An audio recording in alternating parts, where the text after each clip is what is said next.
Les Ivoiriens en finale. Les éléphants de Côte d'Ivoire sont qualifiés pour la finale de la Coupe d'Afrique des Nations de football. Nos représentants ont battu les léopards de la République démocratique du Congo par le score de 3-1. Plus de 3000 détenus bénéficieront de la grâce présidentielle. C'est l'une des mesures prises par le Conseil des ministres tenu ce mercredi en présence du chef de l'État, le président Alassane Ouattara. Les détails dans quelques instants.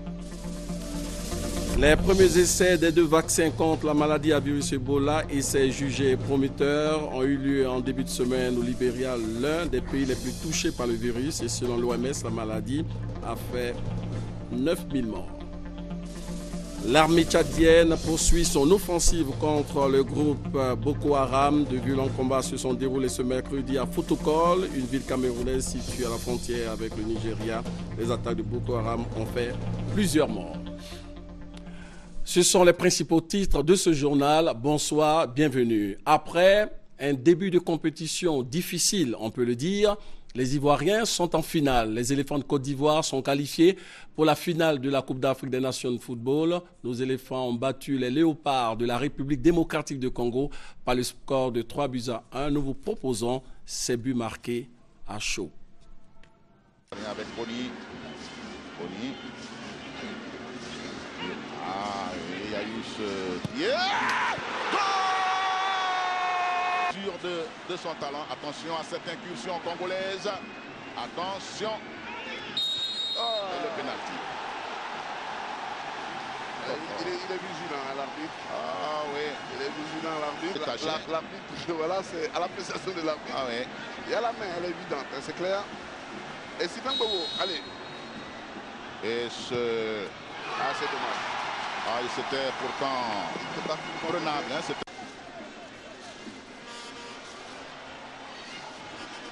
allez, il y a beaucoup. Boni. Il y a beaucoup de Boni. côté. Yao Kwasi. Goal! Yaya Touré Nigneri pour ce corner ivoirien.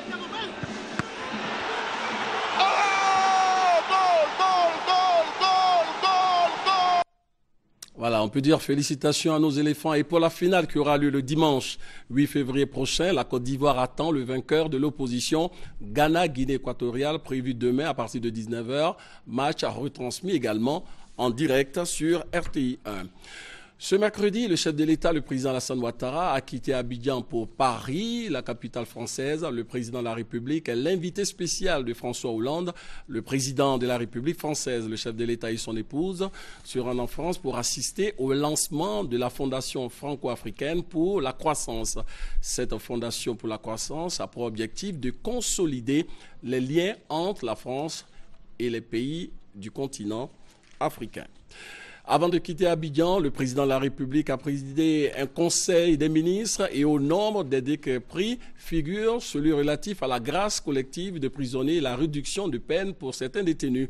3000 prisonniers sont concernés par cette grâce présidentielle annoncée au conseil des ministres. Jérôme Kofi Aboulin pour en savoir un peu plus. Ils sont 3000 les détenus qui vont bénéficier pour certains d'une grâce collective et pour d'autres d'une réduction de peine. C'est une décision du Conseil des ministres tenue ce mercredi 4 février 2015 au Palais présidentiel. Au titre du ministère de la Justice, des Droits de l'Homme et des Libertés publiques, le Conseil a adopté 2 décrets. Le premier décret accorde une grâce collective à un certain nombre de personnes condamnées, à un certain nombre de détenus de droit commun, mais qui pour la plupart ne présentent pas de dangerosité particulière pour notre société.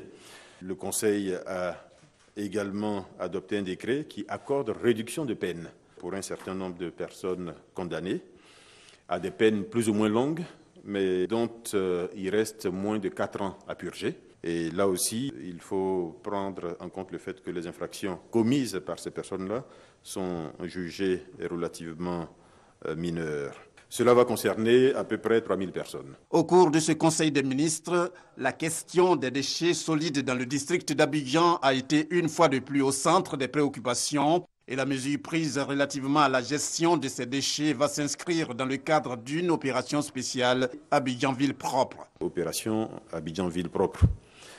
qui va consister au nettoyage des voies, des places publiques, au curage des caniveaux, à l'enlèvement au transport des ordures ménagères et leur traitement. L'opération va également inclure des déguerpissements de population sur les emprises de la voie publique. Cette opération va comprendre une forte sensibilisation des populations dans le district d'Abidjan. Je pense que s'il y a une phrase à retenir, c'est inviter nos populations à éviter de salir. Vous savez, on peut passer notre vie à récupérer des déchets, mais si on n'en produit pas, tout le monde y gagne. Le Conseil des ministres s'est aussi félicité de la délocalisation du siège de l'Organisation internationale du cacao ICCO en Côte d'Ivoire, premier pays producteur mondial de cacao. Encore un très bon signe pour reprendre les propos du porte-parole du gouvernement. Et comme on le voit de la même manière que la BAD retrouve son siège dans la capitale économique de la Côte d'Ivoire, l'ICCO, présentement logé à Londres, sera à Abidjan dans le courant de cette année 2015. Dans quelques instants, EcoPlus, le dossier proposé par le service économique de la rédaction, dossier consacré aujourd'hui à l'impact socio-économique du déménagement des ferrailleurs de la commune d'Adjamé. Ces artisans du secteur informel sont maintenant installés dans la commune d'Abobo. EcoPlus, c'est dans quelques minutes. Du côté de la primature, une délégation de la Commerzbank, deuxième groupe bancaire de l'Allemagne, a été reçue par le Premier ministre Daniel Kablan-Duncan. Ce groupe allemand projette, dans le cadre de sa politique d'investissement, d'étendre ses activités ici en Côte d'Ivoire. C'est donc pour échanger sur les possibilités de son implantation que les représentants de cette institution financière ont rencontré ce matin le chef du gouvernement ivoirien. Avant les Allemands, Daniel Kablan-Duncan s'est entretenu avec un groupe d'opérateurs économiques américains spécialisés dans le développement des infrastructures socio-économiques. Ecom Houston veut investir en Côte d'Ivoire et proposer son expertise. Compte rendu, Sidonie Waka Davila. C'est ensemble avec le Premier ministre et certains membres du gouvernement que la délégation du groupe américain Econ Houston a examiné les différents projets pour lesquels il compte investir en Côte d'Ivoire. Ce sont par exemple des projets liés au transport, à l'aéroportuaire et à l'éducation. Il y a quelques projets qu'on est en train d'examiner, de voir le mécanisme de financer ces projets. Projets de transport des autoroutes, le port de San Pedro, le complexe sportif de Poitiers. Pour rappel, le groupe Econ Houston est une compagnie internationale spécialisée dans le développement des infrastructures. Le premier colloque sur les opportunités d'investissement en Côte d'Ivoire a eu lieu récemment à Beijing, en Chine. Des opportunités d'affaires dans les domaines des mines, du pétrole et de l'énergie ont été présentées aux opérateurs économiques asiatiques. Des mesures incitatives pour investir en Côte d'Ivoire ont également été expliquées aux hommes d'affaires qui ont voulu en savoir davantage sur l'environnement des affaires dans notre pays, la Côte d'Ivoire. Serge Collier pour en savoir davantage. Ce premier colloque sur les opportunités d'investissement en Côte d'Ivoire dans les secteurs des mines, du pétrole et de l'énergie vise à constituer une plateforme d'échange. Il s'agit de faire la promotion des projets de ces différents secteurs auprès des entreprises asiatiques. Le cabinet PKD, initiateur de cette plateforme, entend surtout présenter les mécanismes d'investissement et l'environnement des affaires en Côte d'Ivoire aux partenaires techniques et financiers asiatiques. Organisé à Beijing en Chine, le forum a enregistré la participation de l'ambassadeur de Côte d'Ivoire en Chine. Son Excellence, M. Adama Dosso, a rappelé l'ambition de la Côte d'Ivoire qui veut être un hub énergétique en Afrique de l'Ouest. Il a présenté les besoins en investissement de la Côte d'Ivoire pour Maître Pierre Demis. Ce colloque a pour but de contribuer à l'émergence de la Côte d'Ivoire. Ainsi, il a présenté aux différents participants les codes d'investissement minier, pétrolier, ainsi que l'environnement institutionnel en Côte d'Ivoire. Plusieurs opérateurs économiques, institutions financières et banques ont affirmé leur intérêt pour des investissements en Côte d'Ivoire. La Bourse régionale des valeurs mobilières a fait le bilan de ses activités, un bilan marqué par la volonté des responsables de cette institution régionale d'intégrer le cercle des bourses les plus performantes du continent africain. La preuve, un partenariat a été noué avec le Fonds de garantie africain pour le financement des PME, les petites et moyennes entreprises. Complément d'information avec Jean-Louis Bangbo. Les principaux indices de la Bourse régionale des valeurs mobilières ont connu au cours de l'année 2014 une évolution notable. Plus 8,60% pour l'indice BRVM 10, quand l'indice BRVM Composite gagne 11,23%.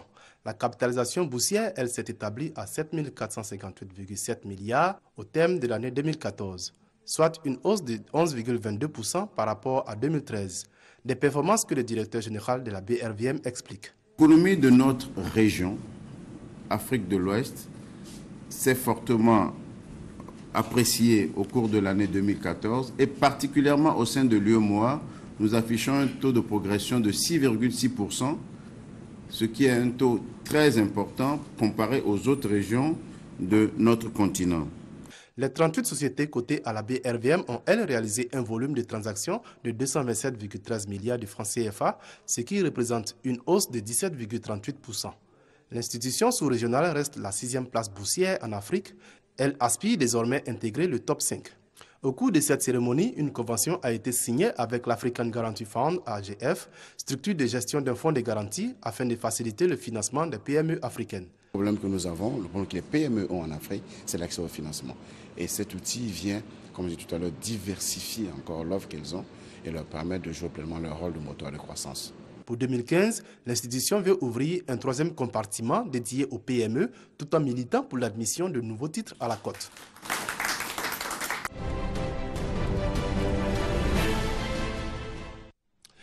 Les ferrailleurs qui occupaient le site de la casse d'Adjamé ont déménagé depuis la semaine dernière. Ils sont installés sur le site de la nouvelle casse moderne de Ndoutré dans la commune d'Abobo.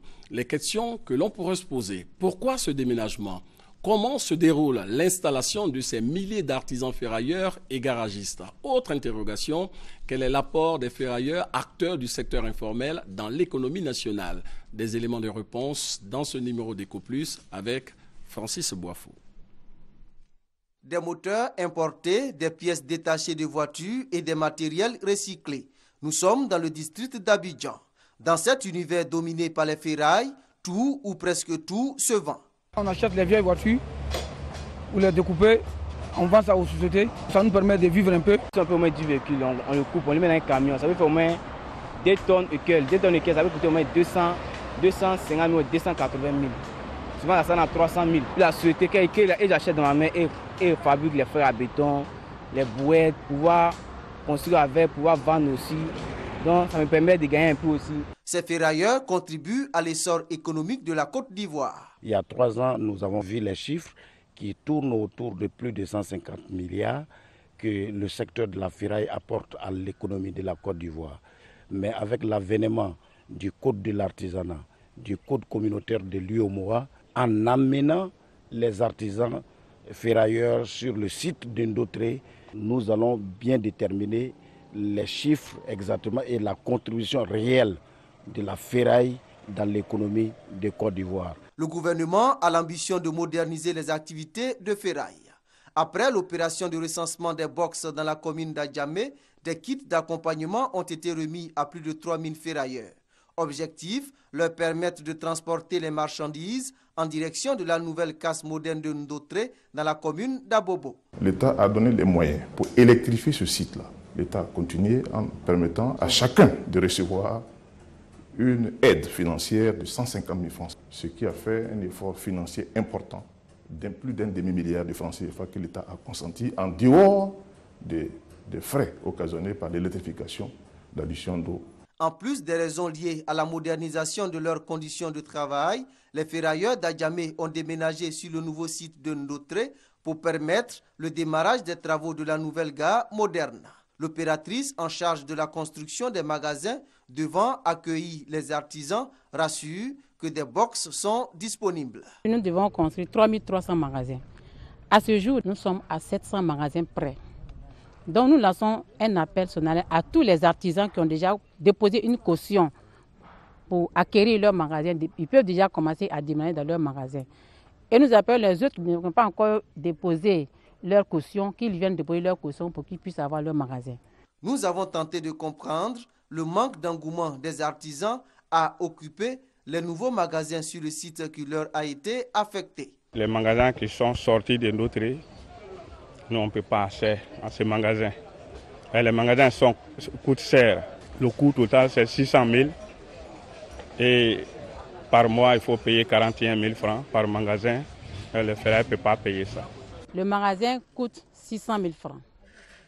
Et maintenant, c'est au ferrailleur lui-même qui va nous dire ses modalités de paiement, puisqu'il doit payer les 600 000 francs sur un an. Après avoir payé la caution, tu payes petit à petit jusqu'à ce que tu finisses de payer dans un an le magasin, pour que tu sois propriétaire d'un magasin. Les ferrailleurs se plaignent aussi du manque d'espace disponible sur le nouveau site. Puisqu'il y a les gars de Makassi, il y a les gars de chez Koyrabou qui doivent venir. Si ils viennent là, où ils seront?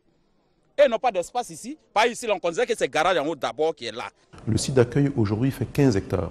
Il faut savoir que le site d'Adjamé est de 13 hectares. Donc le site d'accueil actuel est plus grand. Néanmoins, nous avons un site de 65 hectares que les propriétaires terriens doivent nous attribuer pour compenser les 80 hectares qui étaient prévus au départ. Donc que les ferrailleurs se rassurent, la grande partie du site sera aménagée également pour les recevoir. Pour le ministre Jean-Louis Billon, le déménagement des ferrailleurs de l'ancienne casse d'Adjamé et leur installation sur le site de la casse moderne d'Abobo marque le démarrage d'une opération d'envergure.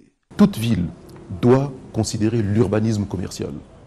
Des zones où vous avez des centres commerciaux, des zones où il y a des marchés, des zones où il y a des avenues commerciales ou piétonnes, et des zones où il y a des garages et des ferrailleurs. Nous pensons sur l'ensemble de la Côte d'Ivoire traiter avec les mairies pour que cela soit pris en compte désormais. Le but visé, améliorer les conditions de travail des artisans ferrailleurs et leur permettre de contribuer efficacement au développement économique de la Côte d'Ivoire. L'artisanat représente actuellement 18% de l'économie nationale. Voilà, c'était EcoPlus, le dossier du 20h proposé par Francis Boifo du service économique de la rédaction. La communauté internationale célèbre ce mercredi la journée mondiale de lutte contre le cancer et selon l'OMS, l'Organisation mondiale de la santé, environ 20 000 nouveaux cas de cancer sont enregistrés par an ici en Côte d'Ivoire. La situation est donc préoccupante, même si les moyens de traitement de la maladie existent. Le cancer est une maladie grave qui constitue aujourd'hui un véritable problème de santé publique dans le monde. Cette maladie touche toutes les couches de la société, hommes, femmes et enfants, d'où l'instauration d'une journée mondiale de lutte contre le cancer. Cette journée internationale consacrée à la prévention, la détection et au traitement du cancer est organisée tous les 4 février. Le cancer, c'est un thème général qui désigne une maladie dans laquelle les cellules vont se multiplier de façon anarchique. Tout le monde peut être touché par le cancer. Le cancer chez l'enfant, le cancer de Burkitt, heureusement, qui peut être traité et guéri, dont la première manifestation est une malformation, le plus souvent localisée au niveau de la face. Malheureusement, les populations sont encore très peu informées sur cette maladie. Je sais certaines choses, mais je n'ai pas vraiment d'informations approfondies là-dessus. J'ai vu des photos dessus. On voit ça de temps en temps à la télé, mais on ne parle pas beaucoup de ça. En Côte d'Ivoire, selon l'Organisation mondiale de la santé, OMS, environ 20 000 nouveaux cas sont enregistrés par an. Situation regrettable, d'autant plus que certains cancers, dont le cancer du col de l'utérus, premier cancer de la femme en Côte d'Ivoire, peut être évité. D'autres cancers tels que le cancer du sein, deuxième cancer de la femme en Côte d'Ivoire, découverts à des stades précoces, ont plus de chances d'être guéris. Pris très tôt, le traitement il est facile, il n'est pas coûteux. Manger ce qu'on appelle les aliments antioxydants, il s'agit des fruits, des légumes verts, notamment, et l'ail également, très bon pour ce qui concerne le cancer de l'estomac. Ne pas fumer et ne pas prendre de l'alcool. Si on prend de l'alcool, le prendre vraiment modérément. La multiplicité des partenaires également conduit, il faut le dire, au cancer du col de l'utérus, puisqu'il est induit par un virus, le Human Papilloma virus. Notons qu'il existe environ 200 types de cancers, entre autres le cancer du poumon, de la peau, de l'œsophage et du sein. Selon l'OMS, la maladie à virus Ebola a fait environ 9000 morts. Les différentes recherches cliniques en vue d'un traitement contre ce virus ont obtenu un net ralentissement de la maladie depuis plus d'un mois. Les premiers essais des 2 vaccins contre l'épidémie, jugés les plus prometteurs, ont eu lieu en début de semaine dernière au Libéria, l'un des pays les plus touchés par le virus. Le point avec Alexis Ouedraogo.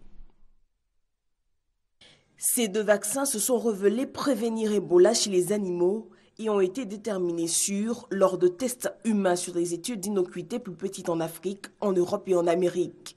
Les essais ont été officiellement lancés à l'hôpital Rédemption de Monrovia lors d'une cérémonie en présence du vice-président Joseph Boakai. Il a espéré que ce projet scientifique apporte une réponse au mystère de cette maladie. Le Libéria, on s'en souvient, a énormément souffert d'Ebola, au moins 3700 morts sur quelques 9000 recensés par l'épidémie. Les chercheurs sous la supervision du NIADI visent un échantillon de 27 000 hommes et femmes en bonne santé, âgés de 18 ans et plus. Selon Préval, ces vaccins peuvent causer des douleurs, des inflammations, des enflures au bras, des fièvres, des maux de tête, de la fatigue, mais ces effets secondaires sont légers et disparaissent d'eux-mêmes. Selon les chercheurs, toutefois, le niveau d'immunisation requis pour prémunir un être humain d'Ebola reste encore inconnu. C'était le volet santé de cette édition de la politique avec cette tournée de mobilisation effectuée à Ara par le secrétaire général par intérim du RDR. Tournée marquée par un meeting ponctué de l'investiture du nouveau départemental et du siège du Rassemblement des Républicains de la localité. Le compte-rendu de Gabriel Zanilou. À Ara, les militants du RDR sont venus aussi nombreux pour accueillir et entendre le message du secrétaire général par intérim du parti. Message resté intact au fil des routes parcourues dans le Moronou. Alassane Ouattara est l'homme qu'il faut à la Côte d'Ivoire. En 3 ans et demi de gestion, ses nombreuses réalisations militent en sa faveur, mais Amadou Soumaoro a d'entrée de jeu tenu un discours rassembleur. Le chef de l'État qui est très attaché à la paix, nous a demandé d'inviter chacune et chacun, habitant ici à Ara, d'être des artisans de la réconciliation nationale, d'accepter de mettre en œuvre son projet de société, qui est le vivre ensemble. Car à Ara, nos parents, d'où qu'ils viennent, se sentent chez eux. Un climat de paix préalable au développement et comme à Mbato, le premier secrétaire départemental d'Ara a été investi et le siège du parti inauguré. Une première dans l'histoire politique de la localité, autrefois réfractaire aux idéaux républicains, mais qui entre aujourd'hui dans les ordres du parti. C'est la première fois que le secrétaire général de notre parti lui-même vient pour animer un meeting. C'est une grande satisfaction pour les militants. Et je crois que le nouveau départemental l'a dit. Donc nous qui revenons reprendre le métier, nous sommes très fiers. Sa place dans le RDR, Ara vient de l'obtenir, mais attend plus en termes de développement. Depuis des années, par exemple, le plateau technique de l'hôpital d'Ara attend d'être renforcé. Pour la réélection du président Alassane Ouattara, un collectif d'artistes a été créé. Le lancement officiel des activités de ce nouveau mouvement a eu lieu récemment en présence de notre reporter Léon Brou. Son compte rendu. Route, logement, électricité, eau potable, santé, bref, sous le charme de ces actions du président Alassane Ouattara, musiciens, humoristes, comédiens, artistes, chanteurs et disques jokers sont unanimes. L'émergence de la Côte d'Ivoire passe par le chef de l'État. Au sein du Cavado, leur collectif pour la réélection du président de la République, ces artistes s'engagent à sensibiliser sur le bilan et les projets du candidat Alassane Ouattara. Le 21 février, on sera au lancement officiel à Katiola. Du 14 mars 2015 au 30 mai, nous serons partout en Côte d'Ivoire, dans 40 villes, pour apporter haut le message de l'espérance à l'émergence. Ces activités, le Cavado n'entend les estomper qu'au soir de la réélection du chef de l'État. Une initiative encouragée par les parrains du collectif et des membres du gouvernement. Pour tous, l'enjeu de la réélection d'Alassane Ouattara, c'est le rassemblement des Ivoiriens autour de leur président. Un pari que seuls peuvent réaliser les artistes, ces voix des sans-voix. Le président Bédi l'a dit à l'époque, laissez pousser les 1000 fleurs. C'est dans cette mouvance que nous sommes. Sinon, pour l'élection du président Alassane, il n'y a pas de doute. Pour expliquer la justesse du choix des artistes du Cavado, les membres du gouvernement ont aussi relevé les actes du chef de l'État pour l'épanouissement des professionnels des arts. La loi sur le cinéma, les allocations aux artistes, dont celle de 2015, s'élève à 200 millions de francs CFA et concerne 32 bénéficiaires. De la littérature, je vous invite à découvrir ce livre qui regroupe des messages, des chansons, livre présenté aux fidèles de l'église Papa Nouveau et au grand public. La dédicace a eu lieu récemment en présence du ministre de la Culture.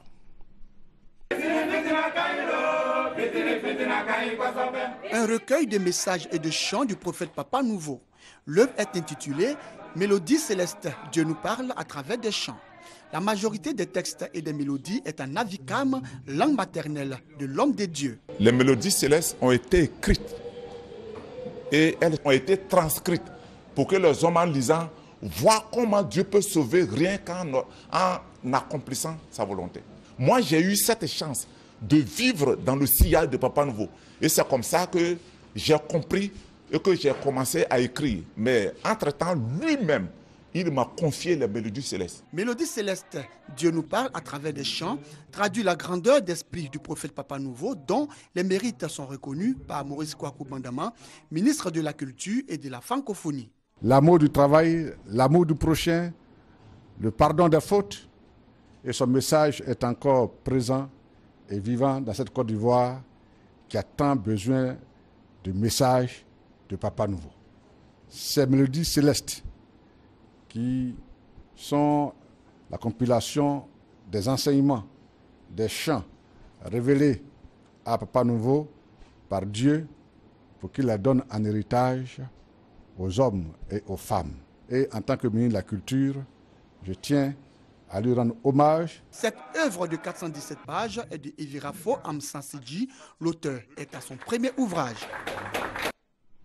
Un seul point à l'étranger, le combat contre le groupe Boko Haram se poursuit. De violents combats se sont déroulés ce mercredi à Fotokol, une ville camerounaise située à la frontière avec le Nigeria. Des éléments de Boko Haram chassés mardi de Gamborou par des soldats tchadiens ont ensuite tenté de reprendre la localité. Alexis Ouedraogo pour les détails. De violents combats ont opposé ce mercredi des soldats camerounais à des membres de la secte Boko Haram dans la ville de Fotokol. C'est à la frontière camerouno-nigériane. Des habitants et des sources sécuritaires ont fait état de civils égorgés et la grande mosquée de la ville incendiée. De l'autre côté de la frontière, dans la ville nigériane de Gamborou, totalement désertée par la population, l'armée tchadienne a lancé simultanément une opération de ratissage contre les islamistes de Boko Haram. Soulignant qu'un pont d'à peine 500 mètres sépare les deux villes, de nombreux islamistes étaient présents depuis plusieurs mois dans ces villages. Jusqu'à présent, leurs diverses tentatives d'incursion avaient été repoussées. Mardi, l'aviation tchadienne a pilonné les positions des islamistes à Gamborou. Des combats au sol ont opposé islamistes et soldats tchadiens. Ces derniers ont toutefois repris le dessus et ont pu entrer dans la ville où ils ont passé leur première nuit. 9 soldats tchadiens et 200 islamistes de Boko Haram ont été tués durant ces combats. L'armée nigériane, qui n'arrive pas à enrayer l'expansion du groupe, a déclaré que la présence des troupes tchadiennes ne remettait pas en cause l'intégrité territoriale du Nigeria. Fin de ce 20h décalé, rappelant que plus de 3000 détenus bénéficieront de la grâce présidentielle. C'est l'une des mesures prises par le Conseil des ministres tenu ce mercredi en présence du chef de l'État, le président Alassane Ouattara. D'autres détenus bénéficieront d'une réduction de leur peine de prison. Rappelons également que les Ivoiriens sont en finale. Les éléphants de Côte d'Ivoire sont qualifiés pour la finale de la Coupe d'Afrique des Nations de football. Les Ivoiriens ont battu les léopards de la République démocratique du Congo par le score score de 3-1. Et pour la finale qui aura lieu le dimanche 8 février prochain, eh bien la Côte d'Ivoire attend le vainqueur de l'opposition Ghana-Guinée équatoriale, prévu demain à partir de 19h. Match retransmis également en direct sur RTI 1. Bonsoir et bonne suite de programme sur RTI 1.